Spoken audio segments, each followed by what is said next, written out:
The anime kicks off with a legendary assassin, strolling like he's just walking in the park. No big deal. But, bro, outside it's a whole other story, chaos everywhere. These guys are already about to poop themselves just by looking at him, and he's out here, chilling, posture on point, like nothing's happening. Once the shots start flying, this dude goes all out, and in a couple of seconds, he's already taken out like 4 people. These 2 clowns tried to rush him, but, to their delight, or maybe not, they ended up in the same spot as the others. And this guy, not messing around. He's dodging bullets like he's in the Matrix and handing out ham slices to everyone. The narrator hits us with the big reveal. He's a legendary assassin named TARO SAKAMOTO. Dude is feared by every thug and admired by all assassins. But hey, even Superman has his kryptonite, because as soon as he hits up a small market, the guy falls in love on the spot. So, this dude just decides to retire and live a normal life with his wife and little daughter. And at the end of it all, he went from being a wine connoisseur to a plain OL bottle of water.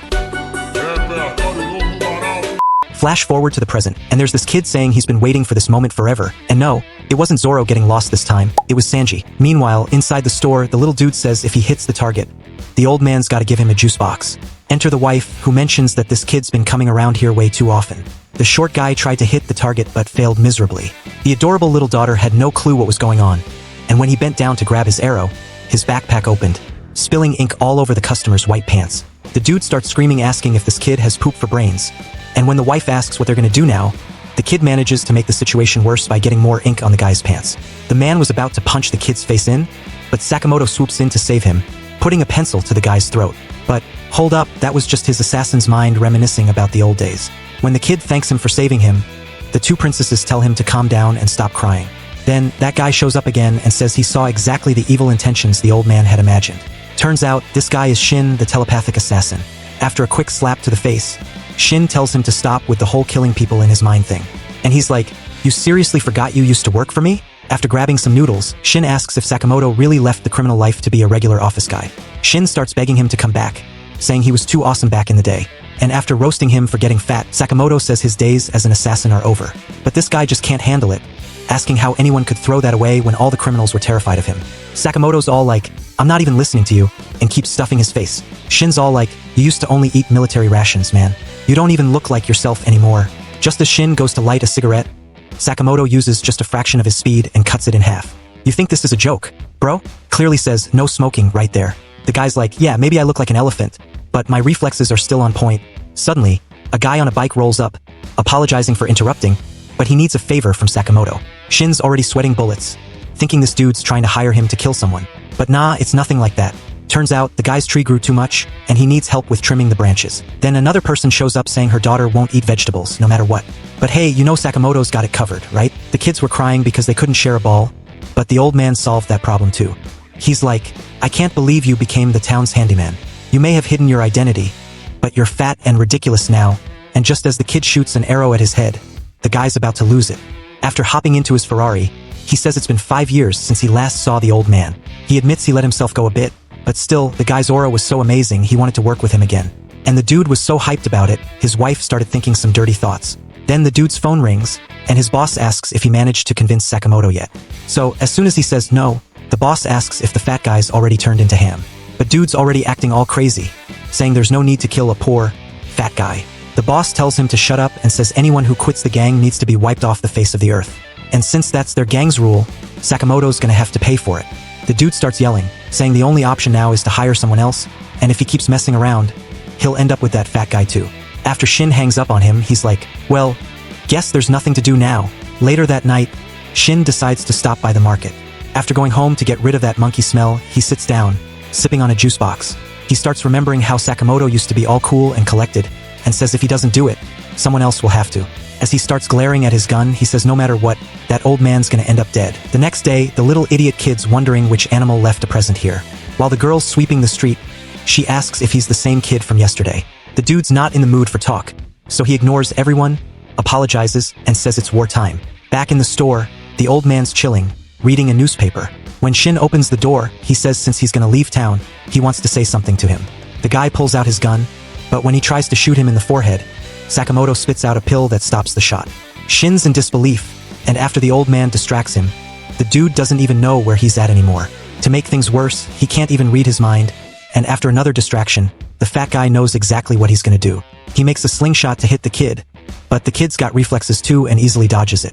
After throwing a profiterole at his head, Shin says he needs to work on his posture, and Sakamoto shows up behind him, kicking him like he's a soccer ball. The kid's shaking in his boots, and as he looks at the fat guy, he can see the same dude from 5 years ago. He starts regretting everything, and unfortunately, our buddy ended up playing for Vasco. But nah, not my friends. The dude wakes up all confused, hearing the girl say dinner's ready. The little girl's all happy he woke up, and the house is just thankful he's alright. The dude's in shape, my man, and asks where he is. She tells him it's the second floor of the market. After getting invited to a special dinner, he's not believing his eyes. She even asks if he wants more rice, but he's not buying this story. After thanking for the food, Shin wonders how this is happening when he tried to kill the fat guy. And the only explanation he has is that the food must be poisoned. But he says it's fine since his body's trained against that. After choking on some chopsticks, he says it's so hot and delicious at the same time.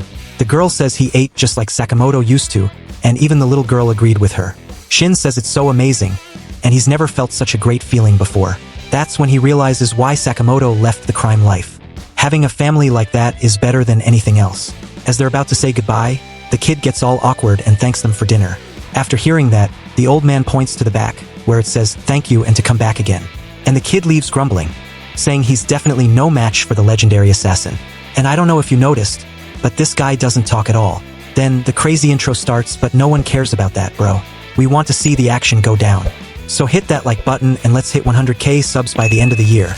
Alright? When he gets there, the boss is pissed, saying this is super embarrassing, and he couldn't even kill a retired fat guy. Shin starts thinking for a second, and suddenly, he begs the guy not to kill Sakamoto. The guys are laughing at him, calling him an idiot, and the tough guy's asking why he's defending the fat guy. Shin says now he has a home and a family, and the boss says since Sakamoto broke the rules and abandoned his responsibilities, he deserves to be punished. The kid says if that's the case, then he'll die in his place. He asks why he's doing this, and the kid says since he pointed a gun at someone he admired, this is how he's gotta pay. So, the boss says he'll leave Sakamoto alone if he dies. But deep down he's thinking, what an idiot for believing that. But Shin's like, I heard all that, and I knew I couldn't expect anything from a scumbag like you. Dude forgot Shin can read minds, and while everyone's trying to kill him, inside the market, the fat guy's hearing everything. He starts typing a password, and next thing you know, the shelves are sinking into the ground.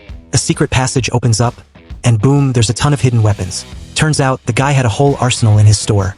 Out of all those weapons, the old man picks just one. And that's when you know the protagonist's a real one, right? Meanwhile, Shin's in the middle of a wild gunfight. After he stops to reload, he spots a loser and takes down a whole squad by himself. One of the other guys thought he was gonna kill him, but dude disappears and reappears above him to snap his neck. One of the punks tries to blast him in the head, but he dodges just in time. The guy's like, it's like he always knows what we're gonna do. The boss says since he's a telepath, they just need to keep their distance, and he won't be able to read their minds. Shin's out here with his senses on point, wiping out people like they're nothing.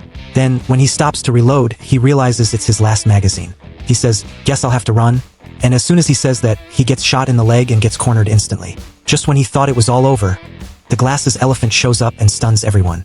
Everyone's like, no way, and the bad guy orders them all to try and kill them. The old man puts away his gun and, with just some chopsticks, decides to go after these idiots. He catches the bullet with his chopsticks, teleports, then hits a strike and solos another one. After schooling them on how to really use a pencil, he's up top, kicking their faces in, then ties them up and dumps them in a trash bin. He disarms the guy with ease, and you just know the Tooth Fairy's gonna be happy with this one. Sakamoto gives the dude a solid punch in the face, and after they regroup to try and kill him, the old man pulls out 2 knives and starts dodging all the bullets. He cuts the guy's gun in half, and then BM hits a fatality, making those punks long for the good old days. Shin's like, that was insane. This is the real legendary assassin. He asks how the fat guy knew he was there, and soon finds out there was a listening device in his gun. This dude's IQ is on another level, my guy. Shin says, yeah, you were being real back there, and the old man tosses an apron at his face and says, I'll pay you 800 yen per hour, and don't worry, I'll cover overtime. And finally, he says something, huh. The next day, the elephant's stuffing his face again, and Shin asks him if he can stop eating that stuff next to him so he doesn't stain his apron. Look at this guy, man. Just a minute ago, he was in a gunfight, and now he's worried about an apron.